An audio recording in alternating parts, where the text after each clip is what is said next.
Salut! Vous êtes de plus en plus nombreuses à me contacter sur les réseaux sociaux pour me demander des conseils ou mon avis. Alors déjà, je vous remercie de la confiance que vous pouvez m'accorder et je vais tout faire pour être à la hauteur de vos attentes. C'est pourquoi j'ai décidé de lancer ces capsules spéciales que je vais intituler Cal Tips.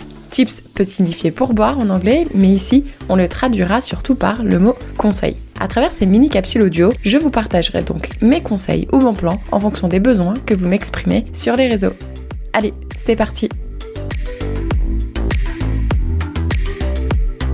Salut, je suis ravie de vous retrouver pour cette première capsule de tips. Bien évidemment, j'ai pas pu m'en empêcher, il va falloir que ce conseil aujourd'hui concerne et réponde aux besoins de celles et ceux qui ont envie de venir s'installer au Canada. Vous êtes nombreuses à m'écrire, il n'y a pas une semaine où je reçois pas un petit message, donc cette capsule est pour toi. Tout d'abord, quand tu m'écris et que tu me dis j'ai besoin de conseils, je veux venir m'installer au Canada, moi j'ai déjà un premier warning. Donc voilà mon premier conseil. Le Canada, je te l'apprends pas, c'est un pays énorme. Il est constitué de différentes provinces et différents territoires et les provinces ont en quelque sorte leur propre gouvernement. C'est pas du tout comme en France où on a nos régions et c'est les lois, c'est les mêmes pour tout le monde. Non, là il y a certaines différences dont on ne va pas parler aujourd'hui parce que ça serait beaucoup trop complexe et je ne suis pas experte en la matière et en plus la politique ça m'intéresse clairement pas. Mais ce que je veux dire par là, c'est déjà ce que je te conseille, c'est vraiment de te familiariser avec le Canada. Donc prends une carte et regarde toutes les différentes provinces. Si tu vas sur le site du gouvernement, tu pourras même trouver, ils vont te détailler beaucoup de choses sur chaque province, quelles sont leurs expertises, quels sont les domaines d'emploi les plus recherchés, etc.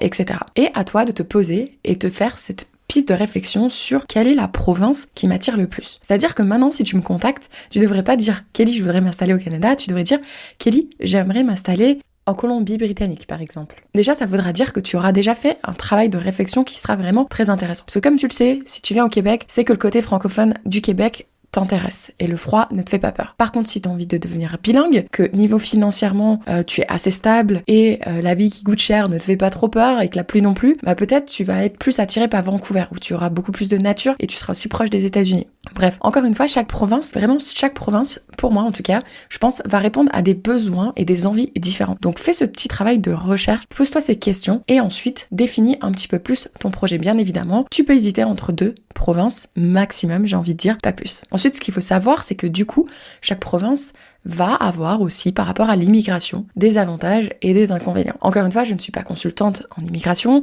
je ne pourrais pas rentrer dans les domaines et je te conseille que si vraiment tu connais ta province, dans ces cas-là, tourne-toi vers un consultant en immigration qui lui pourra vraiment t'accompagner rapidement et de façon efficiente sur ton meilleur moyen d'arriver dans le pays. Mais sinon, si tu n'es pas prêt à investir pour un consultant en immigration, ce que tu peux faire, c'est vraiment de te familiariser avec ce process. Je peux te le dire, il est pas si facile que certaines personnes ont envie de le dire. Parce que certaines personnes vont peut-être rentrer facilement parce qu'ils ont trouvé un petit programme qui leur correspond bien, mais ils n'ont pas pensé à, dans plusieurs années, s'ils ont envie de rester, est-ce que finalement, stratégiquement, c'était le meilleur moyen. Ou par exemple, si tu as envie d'acheter une maison, par exemple, si tu as pas mal d'argent et que tu n'as pas envie de louer, par exemple, il va y avoir des permis de travail ou autres qui vont être à ton désavantage si tu as envie d'acheter. Donc voilà, il y a plein de choses à savoir. Encore une fois, c'est assez complexe, mais tu peux te familiariser là-dessus. Et un autre conseil, surtout, essaye de te centraliser sur le site du gouvernement canadien. Parce que comme tu le sais, le monde de l'internet peut compter beaucoup de merde, on va se le dire franchement. Donc fais attention à ce que tu lis, fais attention à tes sources. Et surtout, si quelqu'un te contacte en te demandant de l'argent pour pouvoir te faire venir, warning, et je le redis, warning. C'est pas parce que quelqu'un se prétend avoir une société ou être expert en je sais pas quoi que ça veut dire que c'est légitime. Donc fais vraiment très attention parce qu'il y a beaucoup de fraudes qui circulent parce que forcément les gens ont remarqué qu'il y a un énorme besoin. Le Canada a besoin d'immigrants et beaucoup de personnes sont intéressées par le mode de vie au Canada. Donc attention à ça. Ce que je pourrais te dire d'autre, c'est que si vraiment t'es sérieux dans ton expatriation, sache vraiment qu'une expatriation, c'est propre à chacun. Donc pareil, fais attention avec qui tu échanges ou à qui tu demandes des conseils. Parce qu'une famille n'aura pas les mêmes besoins qu'une personne célibataire. Ça, je pense que tu t'en doutes clairement. Donc fais bien attention à ce que on te dit. Parce que par exemple, moi, c'était pas important le système scolaire, combien ça va coûter à mes enfants d'aller à l'école. Perso, ça m'intéressait pas parce que je suis une child free. Donc, si tu me demandes à des personnes, fais attention à qui tu t'adresses et pose les bonnes questions. Qu'est-ce qui est important pour toi? Pour conclure ce tips, ce que je peux faire et ce que je peux te proposer, c'est que si tu es sérieuse, je peux te proposer 1 heure de consulting. Donc, ce que je veux dire par là, c'est que je t'envoie un formulaire où tu vas déjà répondre à quelques questions sur ton profil. Si tu viens seul, pas seul, ta situation financière dans les grandes lignes, tes envies, tes craintes, ton parcours scolaire, ton parcours professionnel, etc.